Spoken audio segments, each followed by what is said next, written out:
আসসালামু আলাইকুম। আশা করি সকলে ভালো আছেন। আজকে দেখাবো কিভাবে আপনি ডিপোজিট বা রিচার্জ করবেন। ডিপোজিট বা রিচার্জ করার জন্য আপনাকে প্রথমে অ্যাপসে প্রবেশ করতে হবে। অ্যাপসে প্রবেশ করার পর এরকম একটা ডাটাবেজ আসবে। তো আমি এই কসে চিহ্ন দিয়ে ক্লিক করবেন। আমি কসে চিহ্ন ক্লিক করলাম।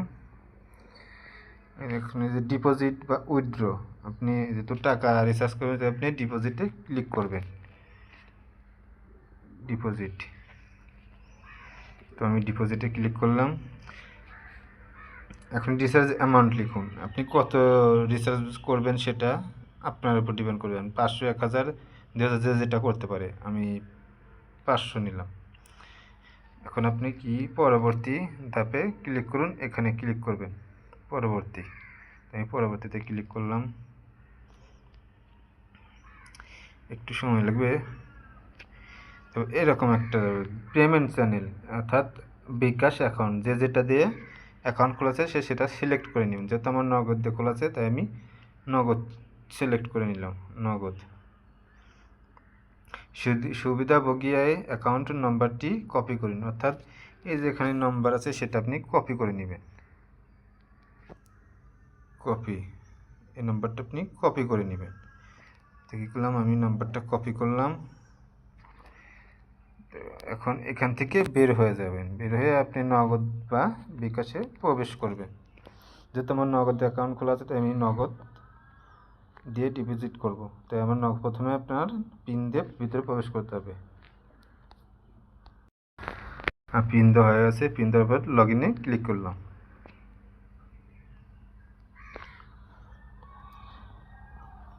এখন আমি ক্যাশ আউট করব। Cash out, cash out. যে নাম্বারটা কপি করছে সেই নাম্বারটা এখানে বসিয়ে দিবেন।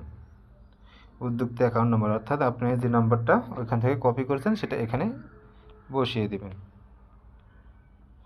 তো আমি নাম্বারটা বসিয়ে দিলাম। দেওয়ার পর আপনি এখানে ক্লিক করবেন। ক্লিক করলাম। পরিমাণ, অর্থাৎ আপনি ওইখানে যা লিখবেন এখানেও তা লিখতে হবে। কম বেশি হলে আপনার ডিপোজিট বা রিচার্জ সফল হবে না। তো আমি ওইখানে যেহেতু 500 দিয়েছি, এখানে 500। এখন আপনি পরবর্তীতে ক্লিক করবেন। পরবর্তী, এখানে আপনার পিন নম্বর দিয়ে দিবেন। আপনার পিন নম্বর, আমার পিন নাম্বার তো হয়ে গেছে। তো এখন আপনি কি করবেন, পরবর্তীতে ক্লিক করবেন। পরবর্তী, এখন আপনি ট্যাপ করে ধরে রাখুন, অর্থাৎ এইখানে চাপ দিয়ে ধরে থাকবেন। তো আমি ধরে ট্যাপ করলাম, অর্থাৎ আমার ক্যাশ আউট সফল হয়েছে। এখানে দেখাচ্ছে আমার ক্যাশ আউট সফল। এখন ট্রানজ্যাকশন আইডি, অর্থাৎ ট্রানজ্যাকশন আইডি, এই যে আপনার ট্রানজ্যাকশন আইডি, এইটুকু আপনি কপি করে নেবেন। ট্রানজ্যাকশন আইডিটা আপনি কপি করে নেবেন। তো কি আমি কপি করে নিলাম।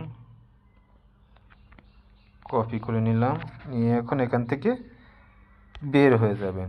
বের হয়ে আপনি এখন এখানে প্রবেশ করবেন। অ্যাপসে প্রবেশ করে এখন আপনার সম্পূর্ণ দয়া করে ট্রানজ্যাকশন আইডি লিখুন, অর্থাৎ আমি যে ট্রানজ্যাকশন আইডিতে কপি করছি সেই ট্রানজ্যাকশন আইডি এখানে বসিয়ে দেব।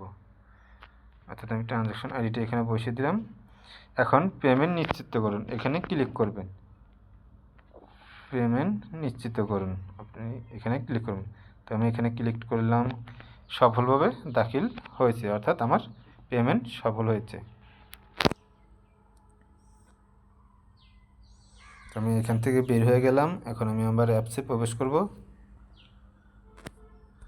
পেমেন্ট প্রাপ্তি, অর্থাৎ আমার প্রাপ্তি হয়েছে। আমি এখন কি দেখব, এই যে এখানে দেখেন